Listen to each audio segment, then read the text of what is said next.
Di ayat 10 itu faqultu astaghfiru rabbakum innahu kana ghaffara. Di lisan Nabi Nuh alaihissalam sudah diajarkan ya, sejak eranya Nabi Nuh alaihissalam bahwa orang-orang yang berbuat salah itu ya diingatkan potensinya. Ada rahmat Allah Subhanahu wa taala untuk memperbaiki kesalahannya sehingga menjadi saleh. Ya, ini satu fitrah. Jadi di setiap era itu selalu percikan rahmat Allah itu diberikan kepada setiap hamba yang melalui utusan-utusan Allah. Di era-eranya ada rasul ya, ada nabi, kemudian rasul nabi berhenti ya dengan hadirnya Nabi Muhammad SAW dan wafatnya beliau, selesai era kenabian, selesai era kerasulan, maka semua petunjuk-petunjuk yang telah sempurna itu diteruskan oleh sahabat beliau dari kalangan ulama. Nanti kalangan ulama ini mengajarkan kepada ulama di generasi selanjutnya, bitabi'in, tabi'ut tabi'un, sampai kemudian kepada kita. Ya, ini pakemnya sudah ada. Jadi dalam diri kita ini boleh jadi setiap manusia itu kan tidak ada yang suci ya, kecuali para nabi dan rasul yang memiliki sifat maksum, dijaga dari kesalahan. Boleh jadi saya, Anda, kita berbuat satu kesalahan, tapi rahmat Allah menjadikan kita itu mendapatkan fitrah untuk memperbaiki itu. Nah, ini yang nggak dimiliki oleh setan. Setan itu salah ya salah, kan? Salah ya salah. Jadi ketika dia berusaha untuk mendapatkan rahmat Allah pun dengan taubat itu selalu terhambat dengan kesombongannya, istakbar itu. Ya, satu kali ditawari untuk bisa mendapatkan ampunan pun, ya lalu diberikan satu syarat untuk hormat kepada jasadnya Adam pun, kan, itu tetap kemudian dia abai. Sekali lagi saya ingatkan untuk menekankan bahwa kita ini tercipta sebagai manusia, bukan setan. Ya, sepanjang kita menyadari kita manusia dan berbuat salah, maka aktifkan sinyal taubat itu. Ya, sejak di era sebelumnya, bahkan di era Nabi Adam alaihissalam turun ke muka bumi, kemudian juga berkeluarga, ya risalah-risalah tentang taubat itu selalu kemudian disampaikan. Nah, di era Nabi Nuh alaihissalam, Rasul pertama. Jadi kalau Adam itu Nabi yang pertama, Nuh alaihissalam Rasul yang pertama. Umatnya salah. Maka dengan kasih Allah Subhanahu wa taala diturunkanlah kemudian pengingat. Ya, lewat fitrah kemanusiaan ini. Lewat Nabi Nuh alaihissalam disampaikan, faqultu astaghfiru rabbakum innahu kana ghaffara. Ya, maka aku tegaskan kepada kalian, istaghfiru rabbakum, cepat istighfar, cepat balik lagi. Ambil kalimat-kalimat ampunan, ambil kalimat-kalimat tobat ya dari Allah Subhanahu wa taala, menggunakan Rabb tuh yang telah menciptamu, merawatmu, menyayangimu, mengingatkan. Jadi Rabb itu ada nilai-nilai rububiyah di dalamnya. Ya, ada sifat-sifat rububiyah. Ya, bukan sekedar mencipta, tapi juga merawat, memberikan perhatian, memberikan kebutuhan. Kalau dalam bahasa bebasnya Allah seakan ingin mengatakan, hei, aku kan yang cipta engkau, ya kan? Engkau berbuat salah, aku berikan kesempatan untuk saleh. Aku kirimkan di kalimat taubat, aku berikan kesempatan untuk memperbaiki diri. Kenapa engkau nggak ambil, ya kan? Ya, indah sekali gitu. Ya, aku ciptakan engkau salah, aku berikan jalan saleh. Kenapa ketika aku berikan jembatan untuk memperbaiki diri, engkau tidak ambil? Maka lewat Nabi Nuh alaihissalam, sejak di era kerasulan pertama itu diingatkan. Sampai nanti puncaknya di era Nabi Muhammad sallallahu alaihi wasallam. Faqultu astaghfiru rabbakum innahu kana ghaffara. Kata Nabi Nuh alaihissalam, aku tegaskan, innahu kana ghaffara. Sungguh Allah Subhanahu wa taala itu telah menetapkan pada dirinya bahwa Ia Maha mengampuni seluruh dosa-dosa. Jadi ada ghafir, ya, ada ghaffar, ada ghafur, dan nanti dilekatkan dengan rahim pada puncaknya. Ya. Misalnya di surat Ghafir, di ayat yang ketiga, Ghafirid dzambi wa qabilit taubi, itu menggunakan kata Ghafir. Lalu kalau kita jadikan superlatif, ya, dinaikkan lagi tingkatnya menjadi lebih banyak, terus mengampuni dosa, mengampuni lagi, itu dirubah kalimat dari Ghafir menjadi Ghaffar. Kalau tanpa batas diberikan kemudian sifat yang ketiga yaitu Ghafur. Ya, kalau hamba menyimpulkan apakah memang masih diterima, maka Allah turunkan puncaknya berupa sifat rahmatnya, Rahim. Qul ya ibadiyalladzina asrafu ala anfusihim la taqnatu min rahmatillah. Innallaha yaghfiru dzunuba jami'a. Quran surah ke-39 ayat 53. Balik ke sini. Ya, jadi ini gambaran yang pertama. Sejak di era kenabian turun yang Al-A'raf ayat 23 itu Rabbana zalamna anfusana, kan Nabi Adam alaihissalam mendapatkan kalimat itu. Lalu di era Nabi Nuh alaihissalam sebagai rasul pertama diingatkan juga dengan potensi sifat-sifat kebaikan ini yang menjadikan manusia tertuntun untuk senantiasa berbuat baik. Lalu apa sifat rahmatnya? Ya, jadi kalau kita kembalikan ke konstruksi Al-Baqarah ayat 37, tadi kan saya katakan di awal ya, Allah menegaskan seorang yang taubat ingin merubah dirinya dari salah menjadi saleh, bukan sekedar dituntun oleh Allah, tapi juga dipercikan kasih sayang Allah kepadanya. Rahmat Allah diberikan. Ya, kembali ke Quran surah kedua ayat 37 itu, fatalaqqa Adamu min rabbih kalimatin fataba alaihi innahu huwat tawwabur rahim. Jadi bukan tawwab saja, tapi rahim juga. Bukan sekedar Allah terima taubatnya, tapi kasih sayang Allah pun diberikan kepadanya. Nah, apa di antara jenis kasih sayang yang Allah berikan kepada seorang hamba yang mau taubat? Ya, maka diteruskan ayatnya sampai 12 di sini. Imam Al-Bukhari menyantumkan di sini sampai ayat 12, yursilis samaa 'alaikum midrara wa yumdidkum bi amwalin wa banina wa yaj'al lakum jannatin wa yaj'al lakum anhara. Allahu akbar. Ya, justru di sini teman-teman sekalian, istighfar itu ya permohonan ampun kepada Allah Subhanahu wa taala, ya, permohonan rahmat Allah Subhanahu wa taala, kembali kepada Allah, mengoneksikan diri kita kepada yang Maha Baik. Itu di antara percikannya adalah mendapatkan lapangan kebaikan. Yursilis samaa 'alaikum bidrara. Ya, walaupun Anda mendapatkan kesulitan dalam berkehidupan, bahkan yang sifatnya luas ya secara sosial. Kalaupun tanahnya gersang, ya, kalaupun kemarau berkepanjangan, itu ternyata dengan satu daerah itu, satu desa itu, satu wilayah itu mengoneksikan diri mereka kepada Allah, beristighfar. Ini faedahnya istighfar.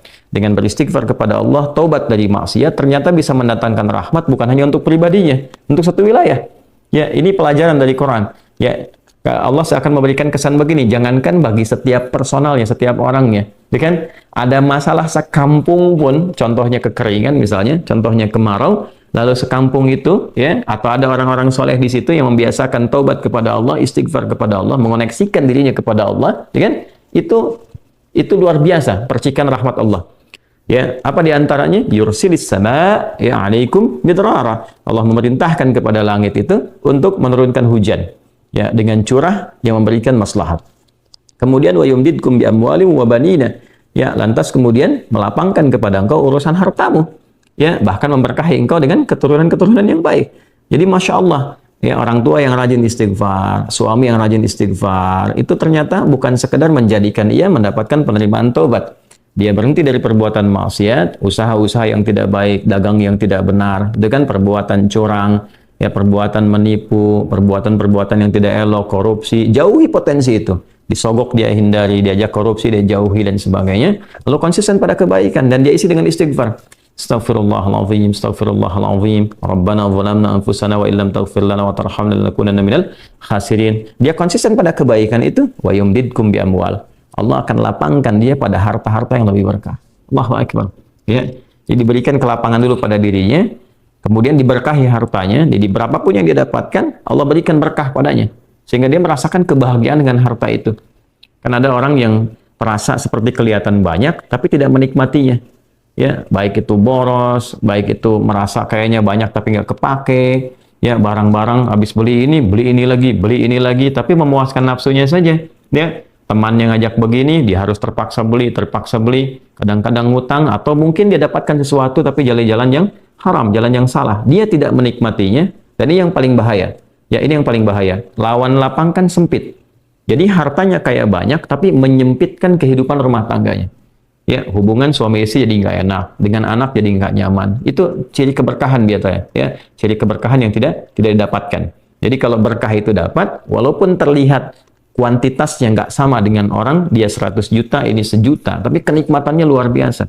Ya, di rumah ada kebahagiaan, hubungan menjadi nyaman, apa yang ditata itu bermanfaat, yang dimakan menjadi daging, dari daging itu terkonstruksi menjadi pengetahuan, jadi macam-macam, jadi energi, ya energinya dipakai pada kebaikan. Sebaliknya yang terlihat seperti banyak, kayaknya banyak nih, ya, tapi tidak memberikan kebahagiaan. Di rumah nggak bahagia, tidak memberikan dampak energi positif, ke ibadah jadi malas. Ya, itu ciri pertama kalau harta kurang berkah itu, apalagi tidak berkah, itu pasti menurun kesolehannya, meningkat kesalahannya. Pasti itu. Ya, jadi mulai menurun nih, sholat mulai menurun, baca Quran mulai menurun. Nah, kesalahan mulai meningkat. Makan mulai salah, minum mulai salah. Yang tadinya minum yang baik-baik, sekarang minum yang tidak baik dan sebagainya. Nanti kalau sudah begini, pasti hubungan di rumah tangganya pun nggak akan jadi baik gitu. Ya, dan itu akan terbawa dalam kesempitan. Nah, cara untuk mengatasi itu, ini balik ke Quran Surah Nuh tadi, di ayat 10 sampai dengan ayat 12. Kalau kita menyadari kemudian itu salah, lantas ingin memperbaiki diri, kembali kepada Allah, perbaiki diri kita, ya, lalu mengingat Allah, menyesali apa yang telah dilakukan, berjanji untuk berbuat baik, itu tidak tanggung apa yang Allah jawab. Ya, Kalaupun ada satu kelapangan yang tidak berkah tadi, diganti oleh Allah, dihilangkan yang kurang baiknya, dilapangkan dengan yang baik-baiknya. Lalu setelah itu dijaga keluarganya. Jadi memberikan kesan bahwa ada hubungan yang korelasi secara langsung antara harta dengan keluarga, dengan anak keturunan. Jadi hati-hati, saya ingatkan kepada para ayah, pada saya pribadi dan kita semua, jangan sampai membawa yang haram ke rumah. Sekali lagi, jangan sampai membawa yang haram ke rumah. Jadi kalau istri sudah memasak itu di dapur, menjadi makanan, dikonsumsi oleh anak-anak jadi daging, ya, dikonsumsi jadi daging nih, itu jadi karakter. Ya, itu sudah fitrah, sudah umum begitu. Jadi kalau dia baik, akan membentuk kebaikan. Kalau nggak baik, akan merubah ya, pada keburukan. Kontrolnya susah di situ. Ya, sangat sulit sekali.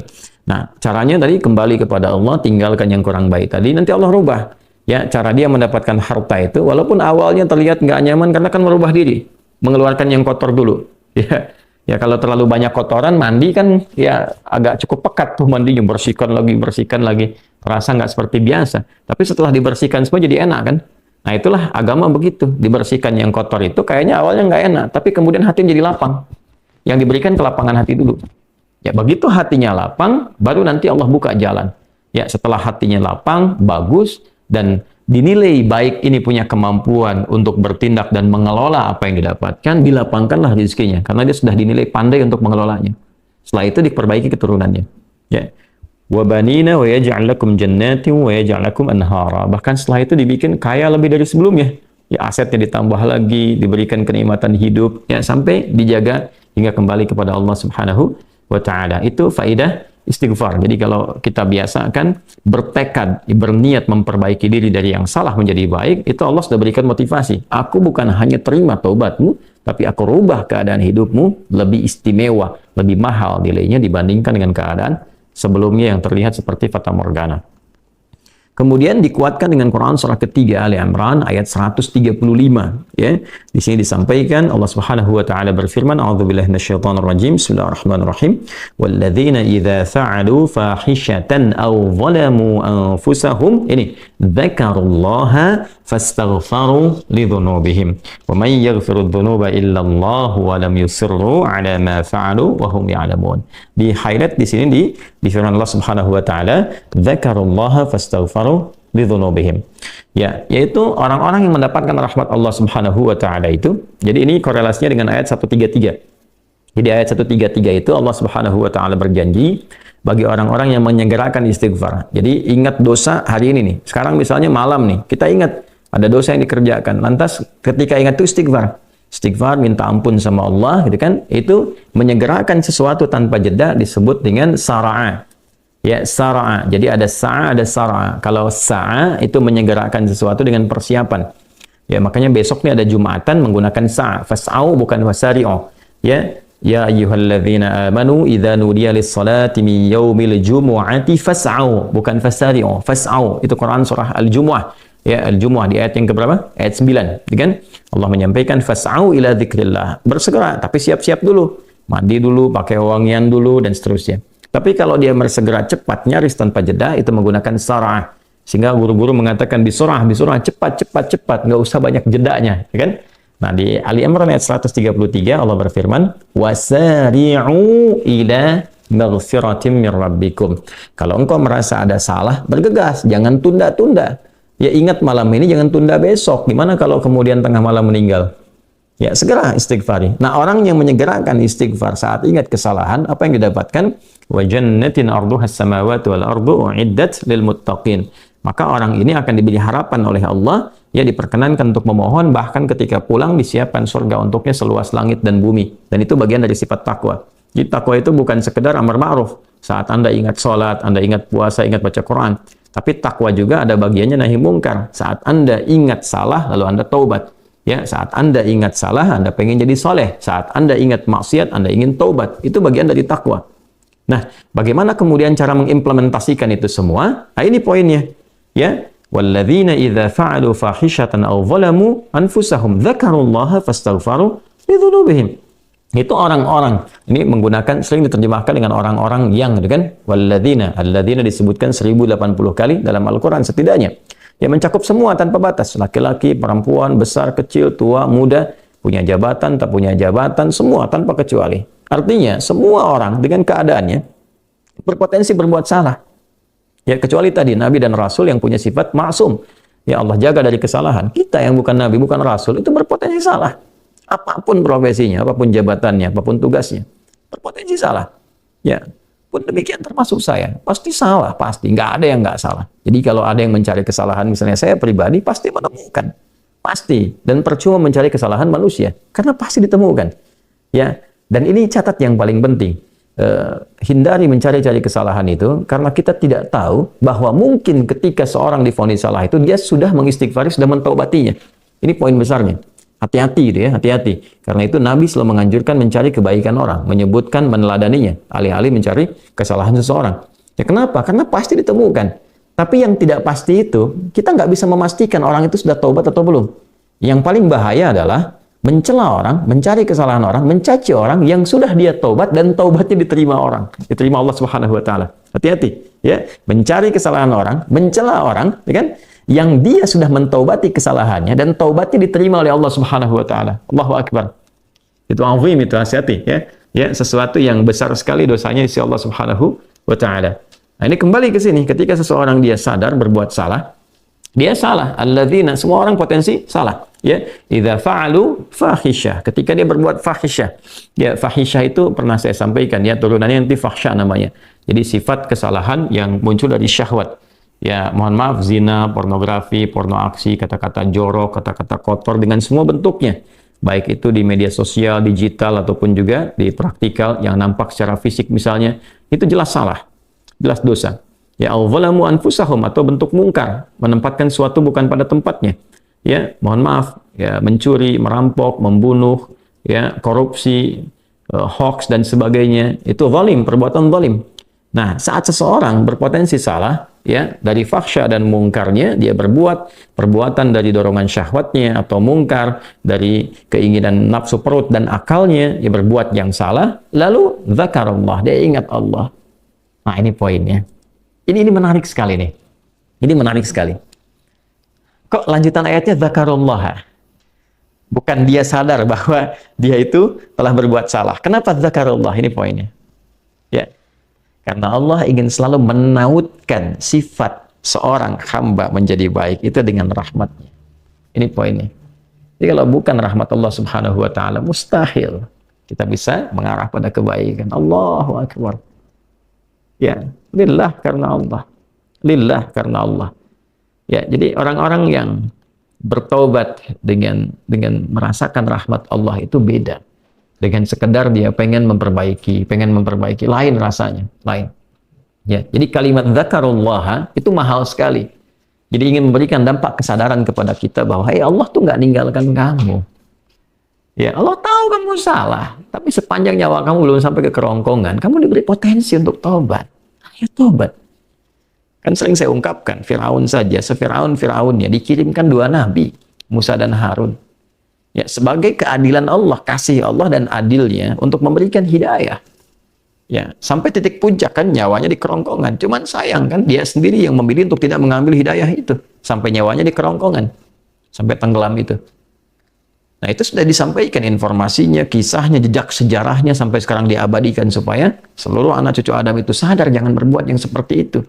Ya, sekali lagi hanya setan yang tidak kenal taubat. Zakarullah, dia ingat Allah. Nah, sekarang tinggal kita mempelajari ketika ingat Allah itu apa yang harus dihadirkan. Tadi poinnya. Allah tawarkan kita bukan hanya sekedar jadi baik, rahmat dibuka, kasih sayang dibuka, kelapangan hati dibuka.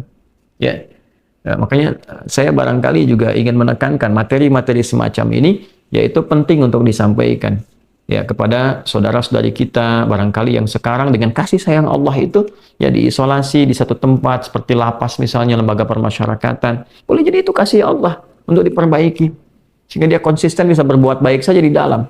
Ya, terjaga dari perbuatan-perbuatan di luar, dikontrol supaya bisa kembali pada jalan yang baik. Dia bisa di dalam, bisa memperbaiki diri, istighfarnya enak, bisa ngaji, kadang ketemu ke masjid dan sebagainya. Kalau ini dimanfaatkan dengan baik, Allahu Akbar, Allah kasih kelapangan. Ya, walaupun mungkin tinggal di tempat yang sempit, terasa kemudian dibatasi dengan sel-sel, tapi hatinya lapang, itu luas, megah, dan jadi nikmat. Ya, orang butuh waktu untuk menghafal, butuh suasana. Anda punya tempat yang cukup ideal untuk menghafal Quran, memperbaiki diri, dan fikihnya ada kan. Dan Dan sangat jelas sekali kenapa di antara kisahnya Nabi Yusuf alaihissalam ya diizinkan oleh Allah untuk masuk ke dalam ruang itu untuk memberikan sebuah pencerahan sehingga menemukan modelnya. Ini model orang saleh yang mau jadi saleh. Bahkan setelah itu dia keluar dan diangkat jadi pembantunya raja, kan pada masa itu asisten rumah tangganya raja. Naik gitu dari sosok yang salah ya, kemudian dia tobat mengambil petunjuk dari Nabi Yusuf alaihissalam, dia berubah jadi orang hebat setelah itu. Ya, jadi asisten rumah tangganya raja. Itu luar biasa gitu. Ya, tapi yang memilih kemudian untuk jalan-jalan keburukan, tetap bertahan di dalamnya, selesai gitu. Ya, ini tawaran sesuatu yang indah. Ya, bahkan ada juga yang terakhir ini yang paling luar biasa. Orang yang sudah mendapatkan ancaman hukuman, ya sampai kemudian juga mengakhiri kehidupannya, tapi dia mau bertobat. Ya, maka dia bisa mengakhiri kehidupannya itu dengan apa yang telah ditetapkan. Misalnya, kan kita nggak tahu garis takdir itu bagaimana. Ya. Wallahu alam, tiba kemudian manusia memberikan hukuman, tapi Allah dengan kehendaknya merubah itu semua, bisa berubah. Ya, tapi kemudian kalau itu bersamaan dengan takdir yang telah Allah tetapkan, dia menjadi baik. Jadi di Islam itu selalu ada solusi. Selalu ada solusi dan pedomannya mengantarkan pada kebahagiaan. Itu poin tertinggi.